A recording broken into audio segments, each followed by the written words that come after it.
ഊട്ടിയിലേക്ക് ഒരു യാത്ര. കൂടെ അച്ചു ഉണ്ട്.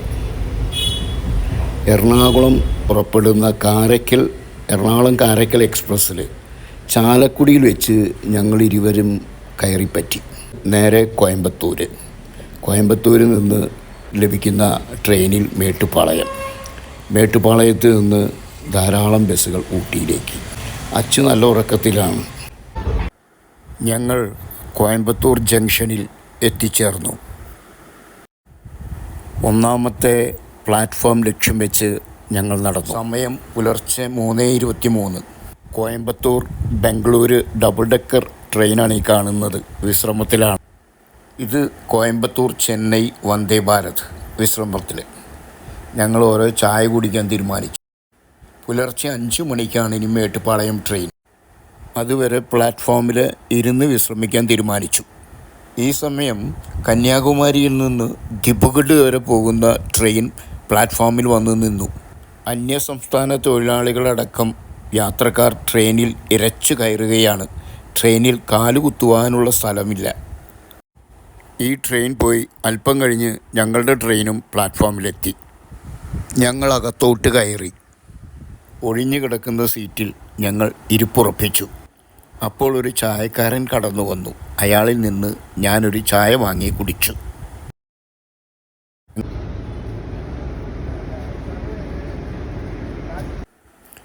കോയമ്പത്തൂരിൽ നിന്ന് രാവിലെ 6:30 തന്നെ ഞങ്ങൾ മേട്ടുപ്പാളയം റെയിൽവേ സ്റ്റേഷനിൽ എത്തി. പുറത്തേക്ക് കടക്കാൻ ഞങ്ങൾ പ്ലാറ്റ്ഫോമിലൂടെ നടന്നു. ഊട്ടി ട്രെയിൻ ഞങ്ങളുടെ ശ്രദ്ധയിൽപ്പെട്ടു. ഊട്ടി ടോയ് ട്രെയിനിൻ്റെ എൻജിനാണിത്. അതിൽ നീലക്കുറിഞ്ഞി എന്ന് രേഖപ്പെടുത്തിയിരിക്കുന്നു. ആ എൻജിൻ ടോയ് ട്രെയിനിൻ്റെ ബോഗികളുമായി യോജിപ്പിച്ചു. അച്ചു വലിയ ജിജ്ഞാസയോടെ ട്രെയിൻ നോക്കിക്കാണുകയാണ്. ഈ ട്രെയിൻ ഇവിടെ നിന്ന് ഊട്ടിയിലേക്ക് പോകാൻ തയ്യാറാവുകയാണ്.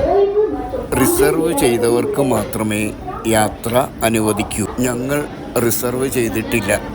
അതിനാൽ ഇവിടെ നിന്ന് ഞങ്ങളുടെ ഊട്ടി യാത്ര ബസ്സിലാണ്. ഇവിടെ നിന്ന് ഈ റെയിൽവേ ക്രോസ് കടന്ന് റെയിൽവേ ലൈൻ ക്രോസ് ചെയ്ത് ഇപ്പുറത്തേക്ക് കടന്ന് നമ്മൾ ഏകദേശം ഒരു 50 മീറ്റർ മുന്നോട്ട് പോയാൽ ആ കാണുന്ന മരത്തിൻ്റെ അവിടെ നിന്ന് വലത്തോട്ട് 200 മീറ്റർ പോയാൽ ബസ് സ്റ്റാൻഡാണ്. ഞങ്ങൾ ബസ് സ്റ്റാൻഡിലേക്ക് നടക്കുകയാണ്. ബസ് സ്റ്റാൻഡിന് മുന്നിലുള്ള ഒരു ചെറിയ ടിഫിൻ കടയിൽ നിന്ന് ബ്രേക്ക്ഫാസ്റ്റ് കഴിച്ച് ഞങ്ങൾ ഊട്ടി ബസ്സിൽ കയറിയിരുന്നു. ഞങ്ങളുടെ ഊട്ടിയിലേക്കുള്ള യാത്ര തുടർന്നു. ബസ്സിൽ നിന്നുള്ള കാഴ്ചകൾ മനോഹരമാണ്. പ്രകൃതി രമണീയങ്ങളായ കാഴ്ചകളാണ്. വഴി നീളെ കുന്നുകളും മലകളും എസ്റ്റേറ്റുകളുമാണ്. കൂട്ടത്തിൽ ചെറു ഗ്രാമങ്ങളും. ഓരോ ഹെയർപിൻ വളവുകളും ത്രസിപ്പിക്കുന്നതാണ്. കാഴ്ചകൾ കണ്ട് പതിയെ ഞങ്ങൾ മയങ്ങിപ്പോയി. നല്ല തണുപ്പും ഉറക്കത്തിലേക്ക് വഴുതി വീഴാൻ ഞങ്ങളെ സഹായിച്ചു. ഊട്ടി ബസ് സ്റ്റാൻഡ് എത്തിയത് ഞങ്ങൾ അറിഞ്ഞതേയില്ല. ബസ് സ്റ്റാൻഡ് എത്തിയപ്പോൾ ഞങ്ങളവിടെ ഇറങ്ങുകയും ചെയ്തു. നാട്ടിൽ നിന്ന് തന്നെ ഞാൻ റൂം ബുക്ക് ചെയ്തിരുന്നു. SB റെസിഡൻസി എന്ന ഹോട്ടലാണ് ഞാൻ ബുക്ക് ചെയ്തത്. അങ്ങനെ ഞങ്ങൾ ഹോട്ടൽ റൂമിൽ എത്തിച്ചേർന്നു. ഊട്ടിയിലും ഇനി ഊട്ടി എന്ന് എക്സ്പ്ലോർ ചെയ്യണം.